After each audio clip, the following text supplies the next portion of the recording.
Hello friends, welcome back to my YouTube channel lit talk let's talk. അപ്പോൾ നമ്മൾ ഇന്ന് ഇവിടെ ഡിസ്കസ് ചെയ്യാൻ പോകുന്നത് 10ാം ക്ലാസ്സിലെ ഇംഗ്ലീഷ് ടെക്സ്റ്റിലെ സെക്കൻഡ് യൂണിറ്റായ പാർട്സ് 2 പ്രോഗ്രസ്സിലെ first chapter breaking barriers I will fly by Srikanth Bolla. നമ്മുടെ യൂണിറ്റിൻ്റെ പേരെന്താ? പാർട്സ് 2 പ്രോഗ്രസ്, മുന്നേറാനുള്ള വഴികൾ.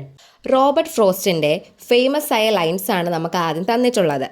ആ വരികളിൽ എന്താണ് പറയുന്നത്? 2 വഴികളുണ്ട്, അതിൻ്റെ മുന്നിൽ കൺഫ്യൂഷനായി നിൽക്കുകയാണ്. അതിലൊരു വഴി ആൾക്കാർ പോയി ക്ലിയർ ആയിരിക്കുന്ന ഒരു വഴിയാണ്. മറ്റൊരു വഴി എന്ന് വെച്ച് കഴിഞ്ഞാൽ കുറച്ച് ട്രാവൽ ചെയ്തൊരു വഴിയാണ്. ഇതിലേത് സെലക്ട് ചെയ്യും എന്നുള്ളതായിരുന്നു കൺഫ്യൂഷൻ. ഫസ്റ്റ് വഴിയിൽ ആൾക്കാർ പോയി ട്രാവൽ ചെയ്ത് ക്ലിയർ ചെയ്തൊരു വഴിയല്ലേ, അപ്പോൾ അവിടെ റിസ്ക് എന്തായിരിക്കും? കുറവായിരിക്കും. ആ വഴി സിമ്പിളായിരിക്കും. പക്ഷേ സെക്കൻഡ് വഴി എന്ന് പറയുന്നത് റിസ്ക് ആണ്. കാരണം അവിടെ കുറച്ച് ആൾക്കാർ മാത്രമേ ട്രാവൽ ചെയ്തിട്ടുള്ളൂ. നമ്മുടെ റോബർട്ട് ഫ്രോസ്റ്റ് ഇവിടെ എടുക്കുന്നത് റിസ്ക് ആണ്. അതായത് രണ്ടാമത്തെ വഴി, ആരും അധികം ട്രാവൽ ചെയ്യാത്ത വഴിയാണ് അദ്ദേഹം തിരഞ്ഞെടുക്കുന്നത്. പക്ഷേ ആ റിസ്ക്കുള്ള വഴി ഒരുപാട് മാറ്റങ്ങൾ ഉണ്ടാക്കി. അതുവഴി പോയ ചില ആൾക്കാരെ പറ്റിയും അല്ലെങ്കിൽ അത് ബേസ് ചെയ്ത ചില കാര്യങ്ങളെ പറ്റിയുമാണ് ഈ യൂണിറ്റിലെ ഓരോ ചാപ്റ്റേഴ്സിലും നമ്മളവിടെ പറയുന്നത്. എന്ന് വെച്ചാൽ മുന്നേറാനുള്ള വഴികളെ പറ്റിയാണ് ഈ യൂണിറ്റിലെ എല്ലാ ചാപ്റ്ററിലും പറയുന്നത്. സോ നമുക്കിനി ചാപ്റ്ററിലേക്ക് കടക്കാം. നമ്മുടെ ചാപ്റ്ററിൻ്റെ പേരെന്താണ്? Breaking barriers I will fly. എന്ന് വെച്ചാൽ തടസ്സങ്ങളെല്ലാം മാറ്റിക്കൊണ്ട് ഞാൻ പറക്കും. ഇതിൽ ആരുടെ കാര്യമാണ് പറയുന്നത്? ശ്രീകാന്ത് ബൊല്ല എന്നൊരാളുടെ കാര്യമാണ് ഇതിൽ പറയുന്നത്. ലക്കിനേക്കാൾ അല്ലെങ്കിൽ ഭാഗ്യത്തിനേക്കാൾ സക്സസിന്, വിജയത്തിന് ആവശ്യമുള്ളത് വിഷനും പെർസിവറൻസും ആണ്. അതായത് വീക്ഷണവും കണ്ടിന്യൂസ് ആയിട്ടുള്ള പരിശ്രമവുമാണ്. നമുക്കുണ്ടാകുന്ന പ്രോബ്ലത്തിനെ ഒരവസരമായി കാണുകയും തോൽവികളെ പ്രാക്ടീസായി കാണുകയും ചെയ്യണം. അങ്ങനെയുള്ള ഒരാളായിരുന്നു ആര്? ശ്രീകാന്ത് ബൊല്ല. ഫ്യൂച്ചറിനെ കുറിച്ച് പ്ലാൻ ചെയ്യാൻ കഴിവുള്ള ഒരു വ്യക്തിയായിരുന്നു അദ്ദേഹം. അതുമാത്രമല്ല, അദ്ദേഹത്തിനൊപ്പം ഒരുപാട് ആൾക്കാരുടെ ലൈഫും മാറി മറിയുന്നുണ്ട്. സോ എങ്ങനെയാണെന്ന് നോക്കാം. നമ്മുടെ ചാപ്റ്റർ സ്റ്റാർട്ട് ചെയ്യുന്നത് ഹലോ, ഞാൻ ശ്രീകാന്ത് ബൊല്ല എന്ന് സ്വയം ഇൻട്രൊഡ്യൂസ് ചെയ്തുകൊണ്ടാണ് അദ്ദേഹം സംസാരിക്കുന്നത്. ഒരു ഓൺട്രപ്രണർ എന്ന് വെച്ച് കഴിഞ്ഞാൽ ഒരു ബിസിനസ്മാൻ ആണ്. പിന്നീട് എന്താ പറയുന്നത്? 51% ആൾക്കാരും ഒരാളുടെ കീഴിൽ പണിയെടുക്കാത്ത ആൾക്കാരാണ്. ബിസിനസ്മാൻ എന്നൊക്കെ പറയുമ്പോൾ എന്താ, ഭയങ്കര റിച്ച് ആയിട്ടൊക്കെയല്ലേ സംസാരിക്കുന്നത്. സോ അങ്ങനെയുള്ള ഒരു അതിസമ്പന്നരായ ഒരു കപ്പിൾസിൻ്റെ സ്റ്റോറിയാണ് ഇവിടെ പറയുന്നത്. ആ കപ്പിൾസ് വേറെ ആരുമല്ല, തൻ്റെ പേരൻസ് ആണ്. അതായത് ശ്രീകാന്ത് ബൊല്ലയുടെ പേരൻസിനെ പറ്റിയാണ് ഇവിടെ പറയുന്നത്. പക്ഷേ ഇവിടെ നമ്മൾ പറഞ്ഞല്ലോ അത് സമ്പന്നരായ കപ്പിൾസ് ആണ്. അത് പൈസയുടെ കണക്കിനെ പറ്റിയല്ല ഉദ്ദേശിക്കുന്നത്.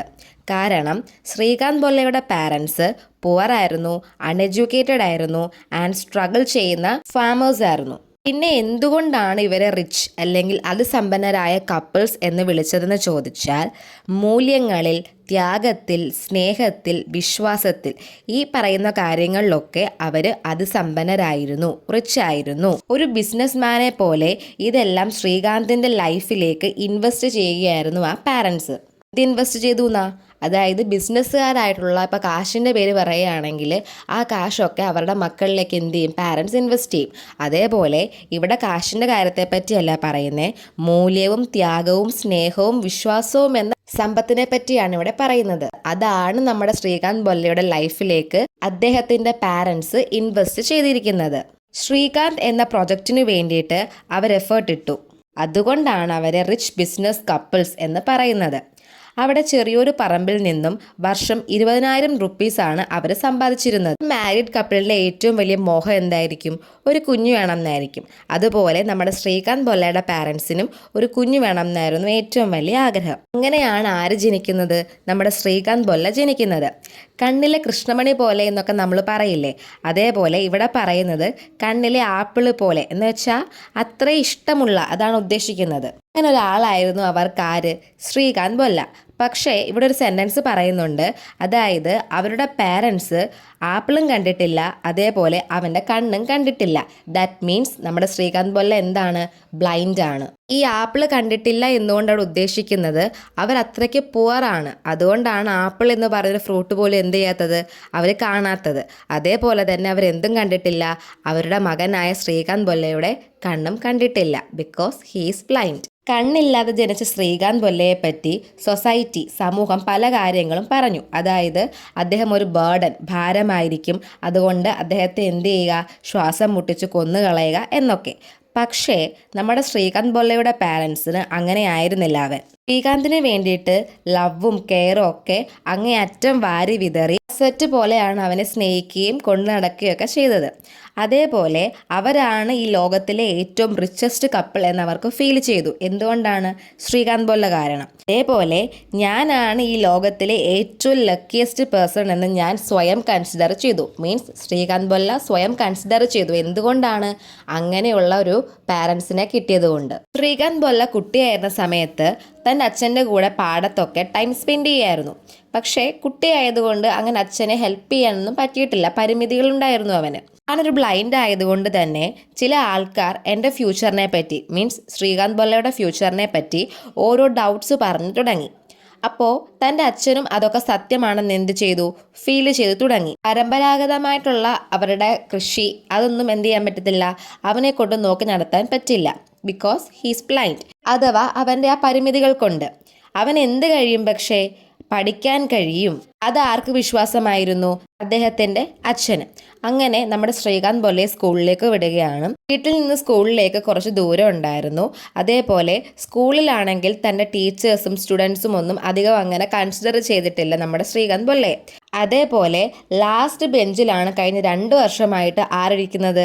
ശ്രീകാന്ത് ബൊല്ല. എന്ന് വെച്ചാൽ ആരും ശ്രദ്ധിക്കാതെ, ആരും പുള്ളിക്കാരനെ കൺസിഡർ ചെയ്യാതെ അങ്ങനെയാണ് എന്ത് ചെയ്തിട്ടുള്ളത്, ആ ഒരു ബാക്ക് ബെഞ്ചിൽ 2 വർഷം ഇരുന്നിട്ടുണ്ടായിരുന്നത്. ആ ഒരു ടൈമിൽ ഈ ലോകത്തിലെ ഏറ്റവും ദാരിദ്ര്യം പിടിച്ച കുട്ടി താനാണെന്ന് ശ്രീകാന്ത് ബൊല്ലയ്ക്ക് തോന്നിപ്പോയി. എന്ന് വെച്ചാൽ അത് കാശിൻ്റെ കാര്യത്തെ ഒന്നല്ല ഉദ്ദേശിക്കുന്നത്. ലോൺലിനെസ്, അവോയ്ഡിങ്, ഈ പറയുന്ന കാരണത്താലൊക്കെ താനാണ് ഈ ലോകത്തിലെ ഏറ്റവും ദാരിദ്ര്യം പിടിച്ച കുട്ടിയെന്ന് തനിക്ക് ഫീൽ ചെയ്തു. സോ ഇത് മനസ്സിലാക്കുന്ന പാരൻസ്, അതായത് ഈ ഒരു സിറ്റുവേഷൻ മനസ്സിലാക്കുന്ന പാരൻസ് ഉടനെ എന്ത് തീരുമാനിക്കുന്നു? തന്നെ പോലെ പരിമിതികളുള്ളവരുടെ സ്കൂളിൽ ശ്രീകാന്ത് ബൊല്ലയെ ചേർക്കാൻ വേണ്ടി തീരുമാനിക്കുന്നു. അങ്ങനെ ഹൈദരാബാദിലെ ഒരു സ്കൂളിലേക്ക് ആരെ മാറ്റി? ശ്രീകാന്ത് ബൊല്ലയെ മാറ്റി. ചെന്നപ്പോഴോ ഔട്ട്സ്റ്റാൻഡിംഗ് പെർഫോമൻസ് കാഴ്ചവെച്ചൊരു സ്റ്റുഡൻ്റ് ആയിരുന്നു ശ്രീകാന്ത് ബൊല്ല. അതേപോലെ ടോപ്പ് റാങ്ക് നേടി ഇന്ത്യയെ റെപ്രസെൻ്റ് ചെയ്തുകൊണ്ട് ചെസ്സ്, ക്രിക്കറ്റ് തുടങ്ങിയവയിൽ അദ്ദേഹം പങ്കെടുത്തു. അതേപോലെ ഒരു സ്പെഷ്യൽ പ്രിവിലേജും അദ്ദേഹത്തിന് കിട്ടിയിട്ടുണ്ടായിരുന്നു. എന്തായിരുന്നത്? ഡോക്ടർ APJ അബ്ദുൽ കലാമിൻ്റെ കൂടെ ഒരു പ്രൊജക്റ്റിൽ പങ്കെടുക്കാൻ കഴിഞ്ഞു. Like lead India youth transformation project പോലെയുള്ളവയിലൊക്കെ. പിന്നെയോ 10ാം ക്ലാസ്സിൽ 90% മാർക്ക് വാങ്ങി പാസ്സാവുകയും തുടർന്ന് സയൻസ് പഠിക്കാൻ ആഗ്രഹിക്കുകയും ചെയ്തു. സ്റ്റേറ്റ്സ് ബോർഡിലാണ് കേട്ടോ. പക്ഷേ അതിൻ്റെ ആയിരുന്നു ശ്രീകാന്ത് ബൊല്ലയ്ക്ക് സയൻസ് പഠിക്കാൻ അനുവാദം ഉണ്ടായിരുന്നില്ല. ആർട്സ് മാത്രമേ പഠിക്കാൻ പറ്റൂ. എന്തുകൊണ്ടാണ്? ബ്ലൈൻഡ് ആയതുകൊണ്ട്, അതിൻ്റെ പരിമിതികൾ ഉള്ളതുകൊണ്ടാണ് അങ്ങനെയൊരു സംഭവം. പക്ഷേ അങ്ങനെ പരിമിതികളുള്ള ഒരാളായിട്ട് ശ്രീകാന്ത് ബൊല്ലയെ താൻ സ്വയം കൺസിഡർ ചെയ്തിട്ടില്ല. താൻ ബ്ലൈൻഡ് ആണെങ്കിലും കാഴ്ചപരിമിതി അദ്ദേഹത്തിന് പ്രശ്നമേ ആയിരുന്നില്ല.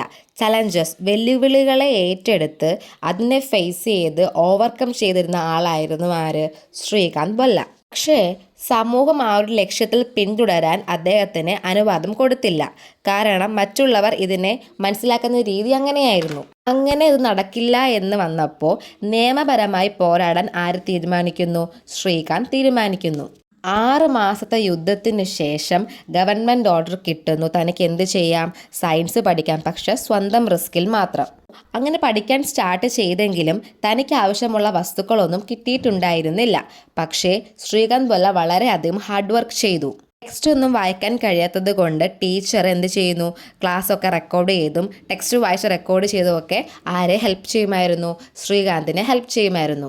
അങ്ങനെ +2-ന് 98% മാർക്ക് ശ്രീകാന്ത് വാങ്ങിച്ചു. ഇതിൽ നിന്ന് എന്താണ് പ്രൂവ് ചെയ്യുന്നത്? എന്ത് പരിമിതി ഉണ്ടെങ്കിലും ഹാർഡ് വർക്ക് ചെയ്യാനുള്ള മനസ്സുണ്ടെങ്കിൽ അവർക്ക് എന്ത് ചെയ്യാൻ കഴിയും? വിൻ ചെയ്യാൻ കഴിയും. പക്ഷേ ഇവിടം കൊണ്ടൊന്നും നമ്മുടെ ശ്രീകാന്ത് ബൊല്ലയുടെ ജേർണി അവസാനിച്ചില്ല. എഞ്ചിനീയറിംഗ് IITയിൽ അഡ്മിഷൻ സ്റ്റാർട്ട് ചെയ്തപ്പോൾ അതിനുവേണ്ടി അപ്ലൈ ചെയ്തിട്ടുണ്ടായിരുന്നുവെങ്കിലും കോമ്പറ്റേറ്റീവ് എക്സാമിൽ താൻ ഒരു ബ്ലൈൻഡ് ആയതുകൊണ്ട് എന്ത് ചെയ്യാൻ പറ്റില്ല? പാർട്ടിസിപ്പേറ്റ് ചെയ്യാൻ പറ്റില്ല. IITക്ക് തന്നെ വേണ്ടെങ്കിൽ തനിക്കും IIT വേണ്ടെന്ന് ആര് തീരുമാനിക്കുന്നു? ശ്രീകാന്ത് ബൊല്ല തീരുമാനിക്കുന്നു. എന്നിട്ട് യുണൈറ്റഡ് സ്റ്റേറ്റ്സിലേക്ക് അപ്ലൈ ചെയ്യുന്നു. ഇവിടുത്തെ യൂണിവേഴ്സിറ്റി തന്നെ അക്സെപ്റ്റ് ചെയ്യുകയും ടോപ്പ് 5 യൂണിവേഴ്സിറ്റീസിൽ ഒന്നായ MIT യൂണിവേഴ്സിറ്റി അദ്ദേഹം ചൂസ് ചെയ്യുന്നു. MITയുടെ ചരിത്രത്തിലെ തന്നെ ആദ്യത്തെ ഇന്റർനാഷണൽ ബ്ലൈൻഡ് സ്റ്റുഡൻ്റ് ആയിരുന്നു ശ്രീകാന്ത്. അതേപോലെ ഞാൻ MIT ആയിരുന്ന ടൈമിൽ ഞാൻ എൻ്റെ ഫ്യൂച്ചറിനെ പറ്റി വളരെ ആഴത്തിൽ ചിന്തിക്കാൻ തുടങ്ങി. ഞാൻ കല്യാണമൊക്കെ കഴിച്ച് സെറ്റിലായി കോർപ്പറേറ്റ് അമേരിക്കയിൽ ജോബ് ചെയ്യണമോ? അല്ല, ഞാൻ എന്തൊക്കെ പ്രശ്നങ്ങളാണോ ഫേസ് ചെയ്തത് അതൊക്കെ സോൾവ് ചെയ്യുകയാണ് ചെയ്യേണ്ടത്. ഇങ്ങനെ അദ്ദേഹത്തിന് തോന്നി. അതേപോലെ അദ്ദേഹം ചിന്തിക്കുകയാണ്, എന്തുകൊണ്ടാണ് ബ്ലൈൻഡ് ആയിട്ടുള്ള കുട്ടികളെ ലാസ്റ്റ് ബെഞ്ചിൽ ഇരുത്തുന്നത്? പിന്നെയോ, ഇന്ത്യൻ പോപ്പുലേഷനിലെ 10% ആൾക്കാരും എന്താണ്, ഡിസേബിൾ ആയ ആൾക്കാരാണ്. അവരെ എന്തിനാണ് ഈ ഒരു എക്കോണമിയിൽ നിന്ന് പുറത്താക്കിയിരിക്കുന്നത്? ഇങ്ങനെ കുറേ ചോദ്യങ്ങൾ മനസ്സിൽ വന്നപ്പോൾ കോർപ്പറേറ്റ് അമേരിക്കയിലെ ധാരാളം ഓപ്പർച്യൂണിറ്റീസ് വേണ്ടെന്ന് വെച്ചിട്ട് ഇന്ത്യയിലേക്ക് തിരിച്ചു ചെല്ലാൻ ആര് തീരുമാനിക്കുന്നു? ശ്രീകാന്ത്. അങ്ങനെ ഡിസേബിൾഡ് ആയിട്ടുള്ള അങ്ങനത്തെ ആൾക്കാർക്ക് വേണ്ടിയിട്ട് സ്ട്രോങ് സപ്പോർട്ടിന് വേണ്ടിയിട്ട് ഞാൻ എന്ത് ചെയ്തു? ഇന്ത്യയിലേക്ക് തിരിച്ചു വന്നു. ദെൻ അദ്ദേഹം അദ്ദേഹത്തിൻ്റെ പാർട്ട്ണറുമായി ചേർന്ന് ഒരു ബിസിനസ് പ്ലാറ്റ്ഫോം സ്റ്റാർട്ട് ചെയ്തു. ബൊല്ലൻറ്റ് ഇൻഡസ്ട്രീസ് എന്നായിരുന്നു അതിൻ്റെ പേര്. എന്നിട്ട് ഡിസേബിൾ ആയിട്ടുള്ള ആൾക്കാർക്ക് ഒരു പുതുജീവിതം കൊടുക്കുക, അതായിരുന്നു അതുകൊണ്ടുള്ള ലക്ഷ്യം. എന്നിട്ടോ, സൊസൈറ്റിയിൽ നിന്ന് മാറ്റി നിർത്തപ്പെടാതെ അവരെ സമൂഹത്തിലേക്ക് കൊണ്ടുവരാനും ആര് തീരുമാനിക്കുന്നു? ശ്രീകാന്ത് തീരുമാനിക്കുന്നു. അങ്ങനെ 3000-ഓളം കുട്ടികൾക്ക് അവരെന്ത് ചെയ്തു? എഡ്യൂക്കേഷനിൽ സപ്പോർട്ട് ചെയ്തു. എന്നിട്ടോ, തൊഴിൽപരമായി അവരുടെ സ്കിൽസിനെ ഡെവലപ്പ് ചെയ്യാനും സ്പോർട്സിലും മറ്റു കാര്യങ്ങളിലൊക്കെ അവരെന്ത് ചെയ്തു? സപ്പോർട്ട് ചെയ്തു. അതേപോലെ വിവിധ മേഖലകളിലും. അങ്ങനെ തൻ്റെ കമ്പനിയിൽ 150 ആൾക്കാരോളം ഡിസേബിൾഡ് ആയിട്ടുള്ള ആൾക്കാരോളം എന്ത് ചെയ്യുന്നുണ്ട്? വർക്ക് ചെയ്യുന്നുണ്ട്.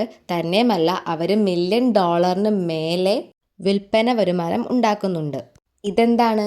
അവരുടെ വളർച്ചയുടെ ആദ്യ ഭാഗം മാത്രമാണ്. ദെൻ എനിക്ക് നിങ്ങളോട്, അതായത് ശ്രീകാന്തിന് നമ്മളോട് അവസാനമായി പറയാനുള്ള 3 ലെസൺസ്, 3 പാഠങ്ങൾ ഇവയാണ്. ഏതൊക്കെയാണ്? മറ്റുള്ളവരോട് കരുണ കാണിക്കുക, അവരെയും മെച്ചപ്പെടാൻ സഹായിക്കുക. ശരിയായ സന്തോഷം വരുന്നത് സമ്പത്തിൽ നിന്നല്ല, മറിച്ച് മറ്റുള്ളവരുടെ സന്തോഷത്തിൽ നിന്നാണ്. രണ്ടാമത്തെ എന്താണ് പറയുന്നത്? ആൾക്കാരുടെ ലൈഫിൽ നിന്നും ഏകാന്തത എടുത്തു മാറ്റാൻ കഴിയുമെങ്കിൽ അത് നിങ്ങൾ ചെയ്യുക. കാരണം ഒരു മനുഷ്യൻ്റെ ഏറ്റവും വലിയ ദാരിദ്ര്യം എന്ന് പറയുന്നത് അതാണ്. ഏത്? ഏകാന്തത. ഫൈനലി ഒരു കാര്യം കൂടി ഓർക്കുക, നമ്മൾ മറ്റുള്ളവർക്ക് വേണ്ടി നല്ലൊരു കാര്യം ചെയ്യുമ്പോൾ അതിലെ ഏറ്റവും വലിയ ഗുണം എന്ന് പറയുന്നത് ആദ്യം നമുക്ക് തന്നെയായിരിക്കും. ദെൻ ശ്രീകാന്ത് പറയുകയാണ്, ലോകം പറയുമായിരിക്കും ശ്രീകാന്ത് നിന്നെക്കൊണ്ടൊന്നിനും സാധിക്കില്ല. കാരണം എന്താണ്? അദ്ദേഹം ബ്ലൈൻഡ് ആണ്. ലോകം തന്നെ നോക്കി അങ്ങനെ പറഞ്ഞാൽ താൻ ലോകത്തെ നോക്കി പറയും എന്താണ്? തനിക്ക് എല്ലാം ചെയ്യാൻ കഴിയും. ഇത്രയുമാണ് ഈ ചാപ്റ്റർ എന്ന് പറയുന്നത്. അതേപോലെ നമ്മുടെ title breaking barriers I will fly എന്ന് പറയുന്നത് ശ്രീകാന്ത് പോലെ എഴുതിയതോ പറഞ്ഞതോമായ വേർഡ്സ് അല്ല. INK ടോക്ക് എന്ന ഇൻ്റർവ്യൂവിൽ അദ്ദേഹം ഷെയർ ചെയ്ത കാര്യങ്ങളാണ് ഇവിടെ പറയുന്നത്. സോ നിങ്ങൾക്ക് ഈ ചാപ്റ്റർ മനസ്സിലായി എന്ന് വിചാരിക്കുന്നു. എന്തെങ്കിലും ഡൗട്ട്സ് ഉണ്ടെങ്കിൽ കമൻറ്റ് ബോക്സിൽ ചോദിക്കുക. നമ്മൾ അടുത്ത ചാപ്റ്റർ ഉടനെ അപ്ലോഡ് ചെയ്യുന്നതായിരിക്കും. അതോടൊപ്പം ഈ ചാപ്റ്ററിലെ ഇമ്പോർട്ടൻറ്റ് ക്വസ്റ്റ്യൻസും നമ്മൾ ഉടനെ അപ്ലോഡ് ചെയ്യുന്നതായിരിക്കും. എൻ്റെ ചാനലും എൻ്റെ ക്ലാസ്സും നിങ്ങൾക്ക് യൂസ്ഫുൾ ആണെങ്കിൽ സബ്സ്ക്രൈബ് ചെയ്യുക, സപ്പോർട്ട് ചെയ്യുക, ഷെയർ ചെയ്യുക. താങ്ക്